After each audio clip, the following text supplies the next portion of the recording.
Weight loss करत असताना रोज आणि नेहमी पडणारा प्रश्न म्हणजे जेवणामध्ये काय बनवायचं.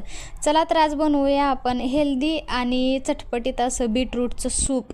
तर इथे ना मी एक बीटरूट घेतले साल काढून, एक टोमॅटो घेतले आणि थोडंसं मीठ घालायचं आणि कुकरला 3 ते 4 शिट्ट्या काढून छान शिजवून घ्यायचं. जे वेट लॉस जर्नीवर आहेत त्यांनी हेल्दी आणि चटपटीत असं बीटरूटचं सूप हे नक्की ट्राय करून बघा, खूप छान लागतं. बीट खायला आपल्याला असं कच्चं खाणं किंवा सलाडमध्ये खाणं शक्यतो त्याचा उग्र वास येतो, त्याच्यामुळे खाऊ वाटत नाही. पण अशा प्रकारे सूप करून प्या, खूप छान आणि चटपटीत लागतं, अजिबातसुद्धा वास येत नाही. तर शिजल्यानंतर हे आपल्याला मिक्सरला छान बारीक अशी प्युरी बनवून घ्यायची ह्याची. तर प्युरी जरी नाही बनवली किंवा तुम्ही स्मॅशरने ही बारीक स्मॅश केलं तरीही चालते. तर बीट आपल्या स्किनसाठी आणि केसांसाठी खूप फायदेशीर असतं. स्किन आणि केस गळती ज्यांना आहे त्यांनी हे अशा प्रकारे सूप नक्की करून प्या. जे वेट लॉसवर आहेत त्यांच्यासाठी खूप छान आणि हेल्दी असा ऑप्शन आहे. तर इथे ना 1 चमचा बारीकच छोटा तूप घातले मी इथे. तुपाचा तुम्हाला वास आवडत नसेल तर इथे तुम्ही बटरचाही वापर करू शकता. शक्यतो तेल वापरायचं नाही वेट लॉस करताना, कुठलंही सूप किंवा कुठलीही रेसिपी बनवत असताना. तर इथे ना थोडंसं काळी मिरी पूड घातले मी इथे, थोडंसं धने जिरे पूड घातले आणि तिखट पाहिजे होतं म्हणून थोडीशी मिरची पावडर घातले.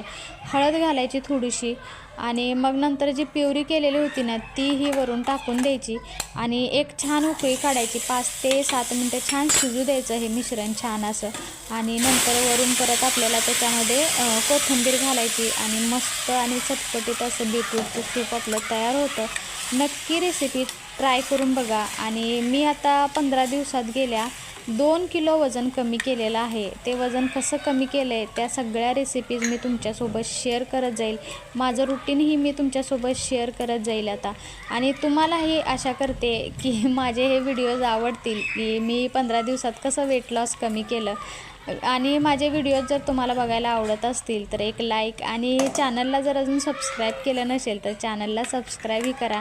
अशा छान छान रेसिपीज आणि सोप्या अशा रेसिपी मी तुमच्यासोबत शेअर करत जाईल, ज्या हेल्दी हे असतील, वेट लॉस जर्नीसाठी तुम्हालाही मदत होतील आणि मलाही ज्या मदत झालेल्या आहेत किंवा ज्याच्यातून मला फायदा झालेला आहे, माझं वजन कसं कमी झालेलं आहे, मी सगळं तुमच्यासोबत शेअर करत जाईल. तर छान असं आपलं 10 ते 15 मिनटात छान सूप तयार होतं. आणि तुम्हाला जेवढं थिक बनवायचं आहे तेवढं तुम्ही पाणी ह्याच्यात घालू शकता. तर बघू शकता छान असं सूप आपलं तयार झालेलं आहे. नक्की परत एकदा रेसिपी ट्राय करून बघा.